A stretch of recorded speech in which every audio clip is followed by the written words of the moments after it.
Richard set up Homserve in 1994, which is now a top 200 UK company worth £1.2 billion. Was that from an early age I always wanted to run my own business, didn't quite know what it was going to be. Started my first business when I was 15 and still at school, and it was selling fly tying materials for fly fishermen by mail order.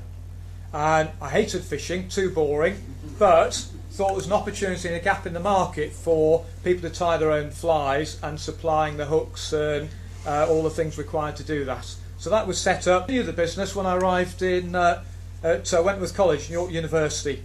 I was the first student to ever have a fixed line British Telecom telephone line in their hall of residence room.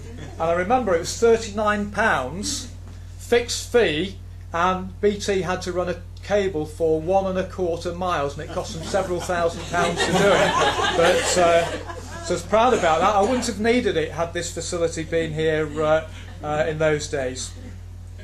My second business came out of the first one, and it was while I was here at York University. I'd moved out into the city to live, and I was exhibiting at the National Game Fair and selling fly tying materials and flies for fishing. And some of the wives and girlfriends and sisters of all these fishermen said, looking at the flies, said, "Ooh, they'd make nice earrings." That was the sum total of my market research and the launch of my second business idea.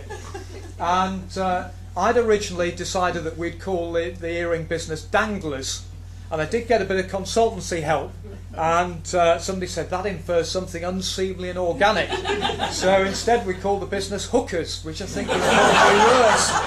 So they were launched, and at the time I'd got a team of 10 people in Kenya that were making up the flies to convert into earrings. They would come across into the UK weekly.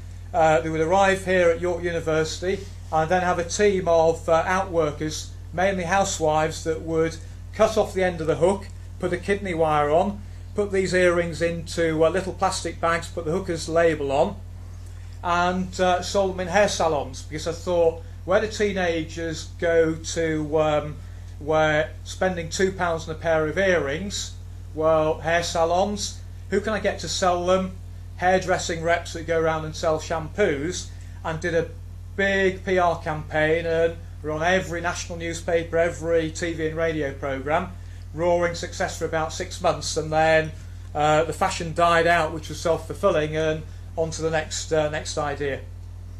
I decided that was all well and good running a business. I sold my mail order fishing tackle business and thought, really, after York, having done my degree, I want to go and learn how to do it in a big way with a major employer.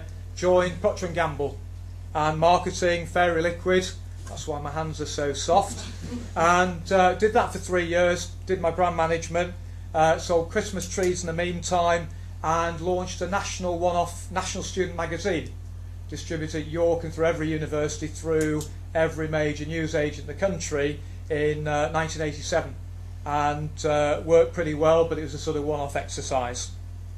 Never quite knowing what was the big idea going to be, and still hadn't thought of it after Procter & Gamble, so went and did a bit of consultancy with Deloitte, still looking for the right business opportunity. Then decided, well, set up my own consultancy with a business partner, and there was a water company in the Midlands that I'd never heard of called South Staffs Water, sat within the middle of Severn Trent Waters area. They'd been around for 150 years. And they said, we think there's an idea in launching a customer plumbing service. Come and advise us for a month on whether there is an idea. So I did do that.